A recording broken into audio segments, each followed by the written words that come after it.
প্রতি বছরের মতোই এবারও হাজির মহালয়া। ছায়ারা কায়া হয় তাই মায়ার সে আলেয়ায়। যারা গেছে আজ পৃথিবী ছেড়ে সুখেই করেন স্বর্গবাস। প্রীতির সমন পাঠালো তর্পণ, তাই পায় তার সেবার আশ্বাস।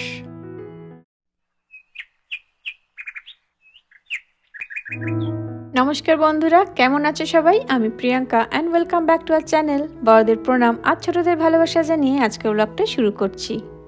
আজ মহালয়া। প্রবাসে বসে পুজো গন্ধ পায় না বলে মন খারাপ হওয়াটা খুবই স্বাভাবিক, কিন্তু মন ভালো রাখতেই হবে। তাই ছোটোখাটো কিছু না কিছুর মধ্যে ঠিক খুঁজে বার করে নিই যাতে মন ভালো থাকে। এই যেমন ধরো জলমলে আকাশ দেখে, কিছুটা কাশফুলের মতন দেখতে আশেপাশে জঙ্গল দেখে, আর এখনই যেমন মেয়েরা স্কুল যাওয়ার পর চা নিয়ে বসে পড়েছি সকাল সকাল টিভির সামনে।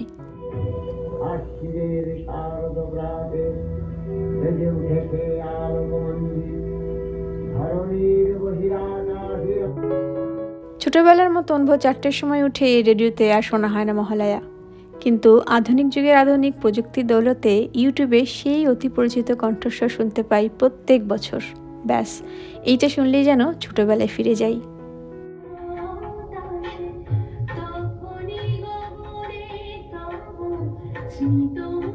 শুধু একটা জিনিস ভাবলেই কষ্ট হয়, জানো তো, ছোটবেলায় কত কত জামা হতো, এখন আর অত হয়ই না। এটা ভাবলেই মনে হয় কেন বড় হলাম। তারপর বন্ধুদের সাথে আলোচনা, তোদের কটা জামা হলো, কবে কি পরবি, কোন প্যান্ডেলে যাবি, কার কি লেটেস্ট জুতো হলো, কি রঙের নেল পলিশ, এই সব নানান ধরনের কথা। ছন্দ করে পৃথিবী, তখনই আবির্ভাব ঘটে দুর্গতি নাশিনী দেবী দুর্গা। তোমরা হয়তো অনেকে দেখে ভাববে এ তো বহু পুরনো মহিষাসুরমর্দিনী অনুষ্ঠানটা দেখছে। হ্যাঁ, এটাই আমাদের বেস্ট লাগে এখনো পর্যন্ত। এরপর আর একটাও মহিষাসুরমর্দিনী দেখার মতন লাগেনি। মেয়েদেরও এটাই দেখিয়েছি ছোটবেলা থেকে, যদিও অন্য বহু ভিডিও আছে ইউটিউবে এই সংক্রান্ত, ওদেরও কোনোটাই ভালো লাগেনি।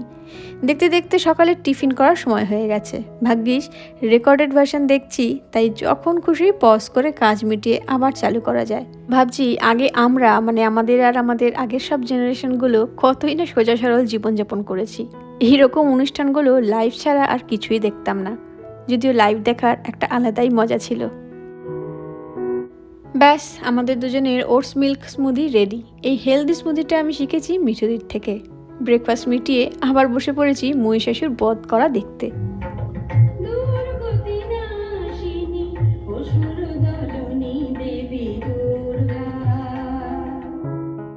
প্রতি বছরই দেখি এই পুরানো মহিষাসুরমর্দিনী, কিন্তু প্রতিবারই নতুন করে নতুনের মতন করে দেখি। আর হ্যাঁ, কপিরাইট খাওয়ার ভয় আমি অল্প অল্প ক্লিপিং তুলে ধরলাম। যারা দেখোনি এখনো পর্যন্ত এই ভার্সনটি, পরের বার অবশ্যই দেখো, আমি লিঙ্ক পাঠিয়ে দেবো। আবার চলে এসেছি, দেখতেই পাচ্ছ রান্নাঘরে। তবে বানাচ্ছি একদম নতুন একটা জিনিস বাচ্চাদের জন্য, চিকেন সসেজ। আমরা দুজনের কেউই খাই না, ও তাও মাঝে মাঝে খায়। আমার দেখেই ভক্তি আসে না, খাবো কি বলো। তবে বাচ্চাদের খুব প্রিয়। তবে দোকানের প্রসেসড ফুড খাওয়ানো যতটা বন্ধ করা যায় তাই চেষ্টা করি। বহু বছর সসেজ খায়নি ওরা। ইন্ডিয়া থাকাকালীন দোকানের কেনা ফ্রোজেন চিকেন সসেজ খেয়েছিল।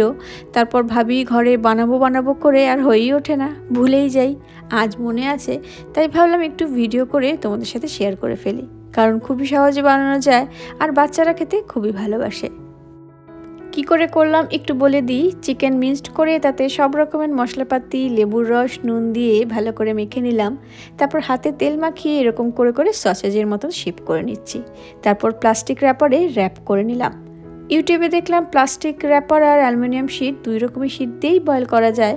তবে ওদের বাবা বলল অ্যালুমিনিয়াম শিট দিয়েই করতে, কারণ ওর প্লাস্টিকের র্যাপারে ঠিক বিশ্বাস নেই। যাই হোক, বাচ্চারা খাবে বলে কোনো রিস্ক নিলাম না, ওর কথাই শুনলাম। এরপর যদি শরীর খারাপ হয় অন্য কোনো কারণে, বা সামান্য সর্দি কাশি যদি হয়, তাহলে বলবে ওই যে প্লাস্টিক র্যাপারে সসেজ বানিয়ে খাইয়েছিলে তার থেকেই হয়েছে। যা টিপিক্যাল বাবাদের ধর্ম, সেটাই আর কি। প্রথম কটা খুব বাজেভাবে মোড়া হলো। দেখে যতটা ইজি লাগছিল মোটেও নয়, তবে দেখতে ভারী সুন্দর লাগছে। কি সুন্দর ক্যান্ডির মতন শেপ, তাই না?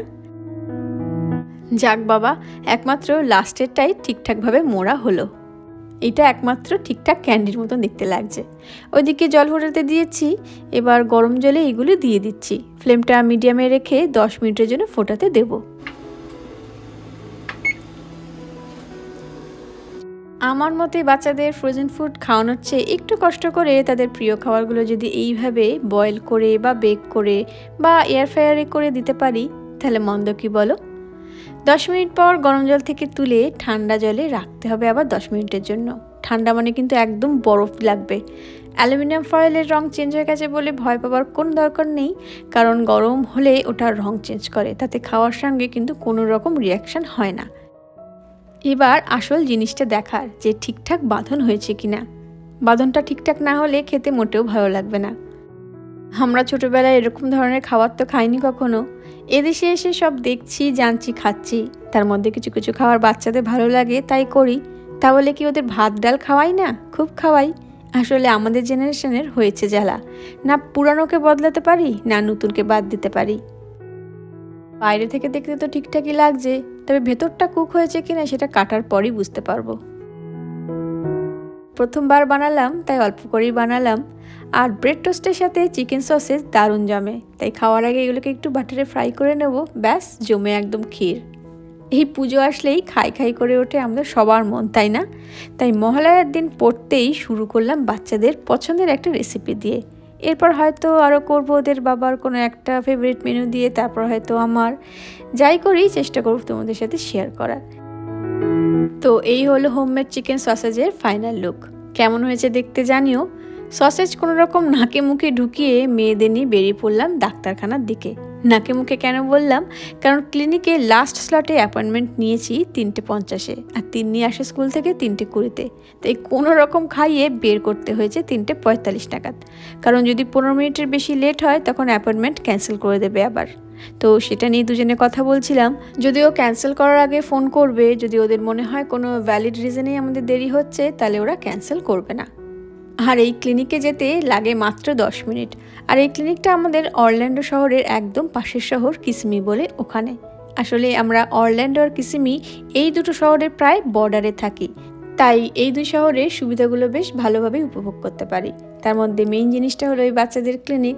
তাছাড়া ভালো ভালো হাসপাতালও আছে, কিন্তু সমস্যাটা হলো এই সময় ট্রাফিকটা এত বেশি থাকে, বাচ্চাদের স্কুল নিয়ে ফেরে মা বাবারা, তাই আমাদের পৌঁছতে পৌঁছতে বাজলো 4টে।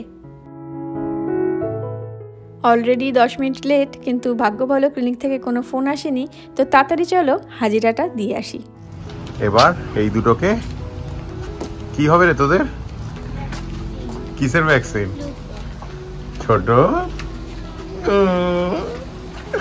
আজকে মহালয়া দেবী দুর্গা মহিষাসুরকে বধ করেছিল, আজকে নার্স ক্লিনিক ওদের ফ্লুকে বধ করবে। এদের মুখ দুটো দেখো, এর মুখটার অবস্থা দেখো না। তিন্নি নিয়ে নেয়, ছোটটাই ভয় পায়। হ্যাঁ ওইটাতেই ঢোকো ঢোকো ঢোকো, ওটাতেই। তিন্নির মুখে শুনলেই আমরা আজকে ফ্লু শট দিতে এসেছি ওদেরকে, যেটা প্রতি বছরই বাচ্চাদের নিতে হয় এদেশে, একদম ম্যান্ডেটরি আর একদম ফ্রি। স্কুল থেকে বারবার বলে দেয় দিতে, আর বাচ্চারা যে পেডিয়াট্রিক সেন্টারের সাথে অ্যাটাচ থাকে সেখান থেকেও মেসেজ পাঠায় ফ্লু শট নেওয়ার জন্য। কি ফিল আপ করছো গো এত? আমার ওই কনসেন্ট ফর্ম বারবার ঝামেলা। ও, আর যে আমাদের অ্যাড্রেস চেঞ্জ হয়েছে সেটা নোটিফাই করলে তার জন্য একটা কোনো দুটো ফর্ম পেজ দিয়েছে না? দুটো ফর্ম, দুজনের দুটো করে ওটা করতে হবে। এইটা আবার কনসেন্ট, এটা তো সব ভ্যাকসিনে যাই দেবে তার আগে একটা কনসেন্ট। এই একটা বিচ্ছিরি ব্যাপার এদেশের ক্লিনিকগুলোর, ভর্তি ভর্তি পেপার ওয়ার্ক। ও হ্যাঁ, আর একটা কথা বলতে ভুলে গেছি, যারা নতুন এসেছো এই দেশে তাদের বলে রাখি, এই ফ্লু শট নেওয়ার স্পেসিফিক টাইমও থাকে, যেটা শুরু হয় এন্ড অফ সেপ্টেম্বরে আর শেষ হয় এন্ড অফ অক্টোবরে। তবে এটা ফ্লোরিডার কথা বললাম, তাই তোমরা তোমাদের আশেপাশের ফার্মেসিতে খোঁজ নিতে পারো যে ফ্লু শট অ্যাভেলেবেল হয়েছে কিনা তোমাদের স্টেটে। যাই হোক, ফ্লু শট ডান। আর এখানে জানো তো, ফ্লু শটের মতন ভ্যাকসিনগুলো নার্সরাই দিয়ে থাকেন, ডাক্তাররা দেন না। হলো বধ হলো, ফ্লু বধ হয়েছে।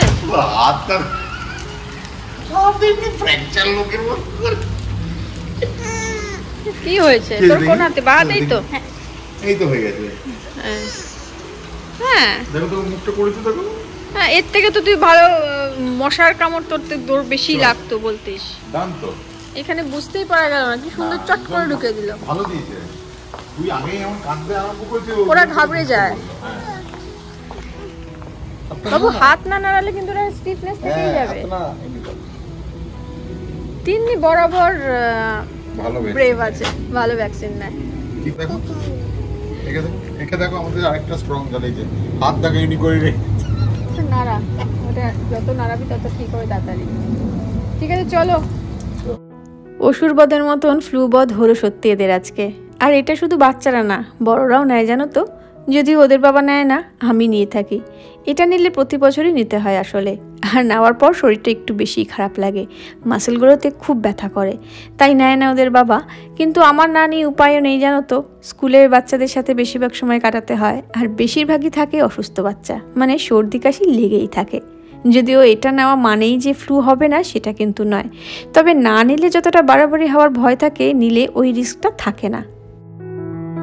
কিন্তু সবশেষে ডিপেন্ড করে তোমার শরীরের ইমিউন সিস্টেমের উপর, যার যত স্ট্রং সে জিতবে ফ্লুয়ের সঙ্গে যুদ্ধ করে।